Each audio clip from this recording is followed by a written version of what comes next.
Geralt of Rivia, the White Wolf. In a world where kingdoms constantly warred, where borders disappeared faster than people could draw new maps, and where monsters roamed the ruins of human settlements, there lived a man whose name became legend. He was not a king, not a knight with a gleaming coat of arms, nor did he command armies or hold lands. Yet wherever he stepped, a trace remained, whether in the blood of monsters or in the memories of people who had seen his piercing yellow eyes. His name was Geralt of Rivia. He was often called the White Wolf, not only because of his pale skin and hair but also for his nature. A solitary wanderer, accustomed to trusting only his instincts. A wolf among humans, yet also a man among wolves. He was a witcher, a mutated warrior created to fight the monsters that threatened the world. His childhood at Kaer Morhen had been harsh. Tests of potions, mutations, grueling training. Most children did not survive this path, but Geralt did. His body became stronger, faster, more resilient than ordinary humans. His eyes gained a cat-like glow, allowing him to see in the dark. He aged slower than others, destined to live far longer than those he protected. Yet this power came at a cost. People looked at him with suspicion, seeing a mutant, something unnatural. He saved villages from werewolves, destroyed Alguls, fought curses.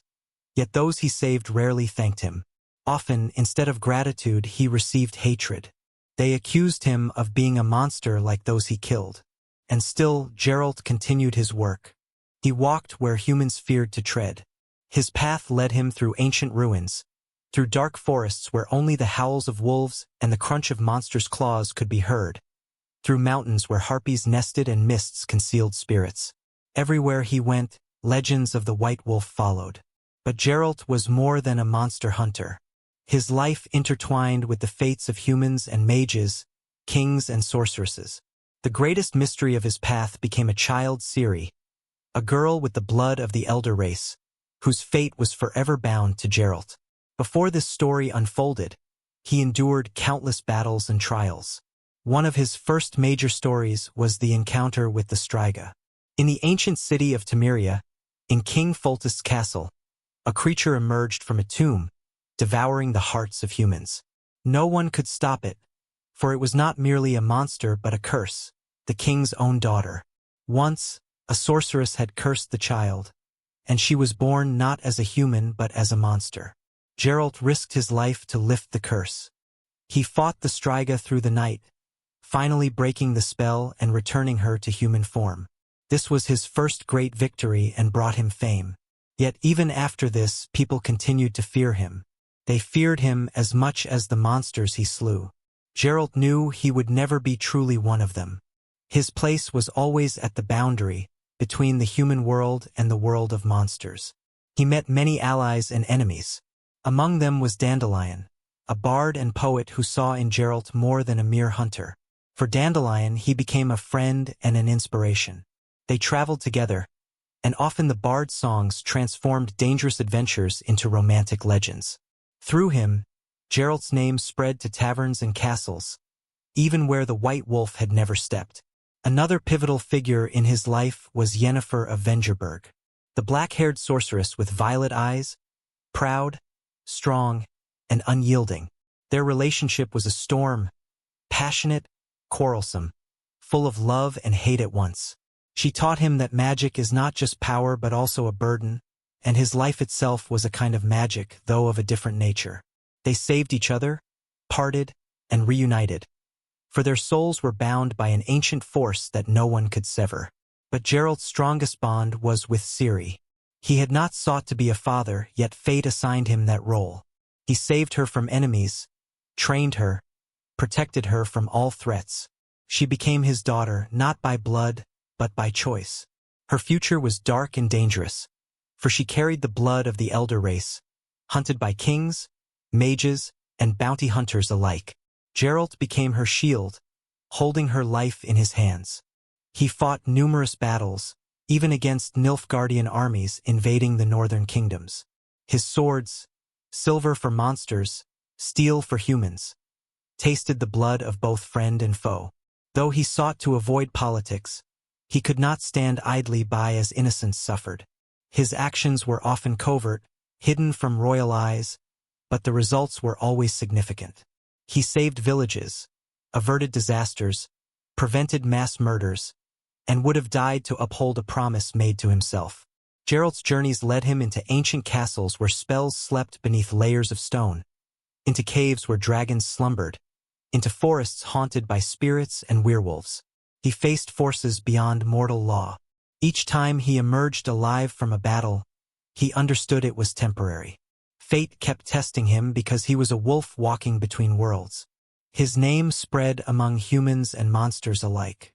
Bards sang of him, mages whispered it in darkness, and children trembled at stories of the White Wolf. Yet Geralt remained cold and distant. His heart beat not for glory, but for duty. Even love did not always sway him. His passions were deep, but they did not rule him. He lived by a code that taught him survival and the fulfillment of work that brought no thanks. Life had no easy paths. He lost friends and lovers, saw the world burn, witnessed human betrayal.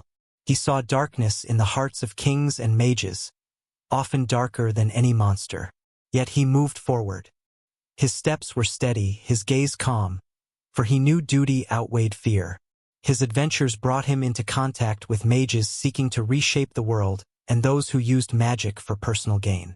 He intervened in royal schemes, uncovered betrayals, and thwarted secret plots. Sometimes his actions seemed cruel, sometimes incomprehensible, but they always aimed to preserve balance. He encountered other witchers who, like him, were created to battle the world, but not all followed the code. Some became enemies, some allies. Each encounter left a mark on his soul, and even the White Wolf felt pain and grief, though he seldom showed it. He learned to mask emotion, for weakness could be fatal. Among his enemies were not just monsters and Nilfgaardian soldiers, but humans who sought his death out of fear or envy.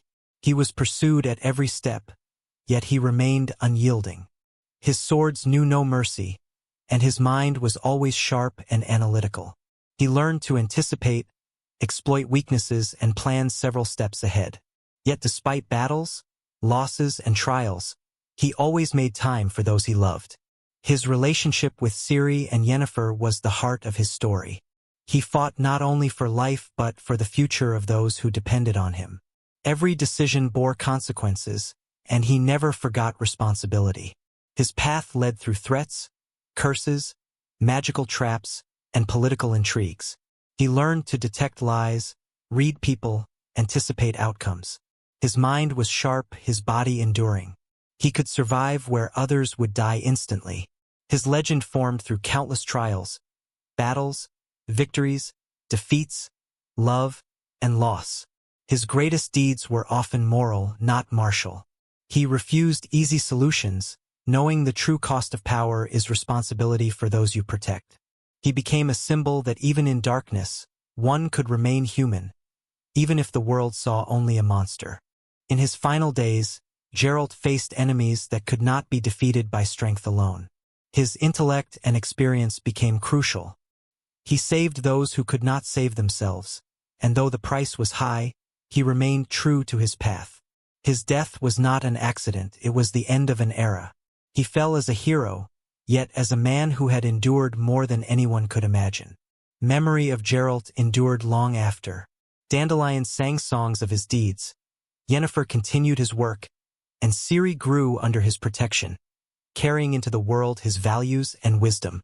He became a legend in life and a symbol of struggle, honor, and courage after death.